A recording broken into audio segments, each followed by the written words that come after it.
What I'm going to do here is present a shorter and more condensed version of the one that I did on Fukuyama for his book on political decay. But I'm going to look at the six forces of political decay in democracies. And the first one we're going to look at is neo-patrimonialism. And the idea there is that the focus is on the leaders that are advantaging themselves. And when examples there are someone like Marcos and Putin, who, are leaders and oligarchs, that they pay lip service to the distinction between public and private interest, but they basically rule for private gain. The other area is the elites, that the elites prevent free competition in both the political and economic systems. An example of some of the things that the elites ask for: private schools, inheritance, better health care, better legal representation, different prisons, better cars, and better goods.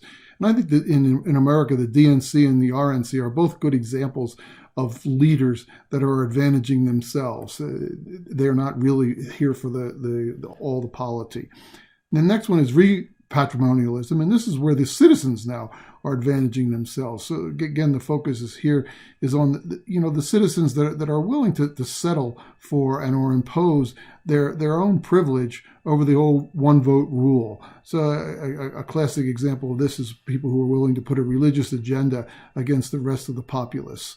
The other idea, capture of the government by well-organized interest groups that are collectively unrepresentative of the public as a whole. This is things like the NRA represents a small group, but yet they want to dominate the narrative.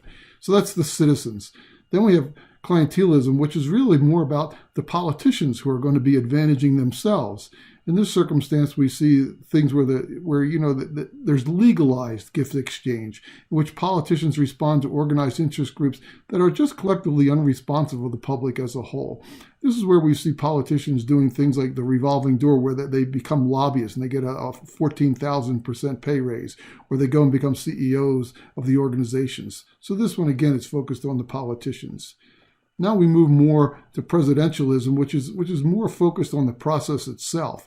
All right, and this is where where the citizens are willing to advantage authoritarianism because of the lack of progress. They see Congress as being closed, but basically every freedom indicator has declined over the past 10 years as we move more towards authoritarianism. So people wish for a powerful authority that will cut through the blather of politicians and actually make things work. And it explains kind of the issue with Trump and Erdogan in Turkey. Another broken process, is the whole idea of institutional rigidity, right? And where rules are considered bad, but just basically unreformable. And in some cases, we have the fox guarding the hen house. But these things like electoral college, Senate rules, primary systems are considered to be etched in stone, something that we just can't change. And then the last one is vetocracy, okay? And this is where individual and special interest groups block actions supported by the whole polity. This is unique to the American Constitution. But basically what happens here is special interest groups are used the legal system to stop actions. All right, and so the lobbyists go on the defense to stop actions that they don't see wanting to happen.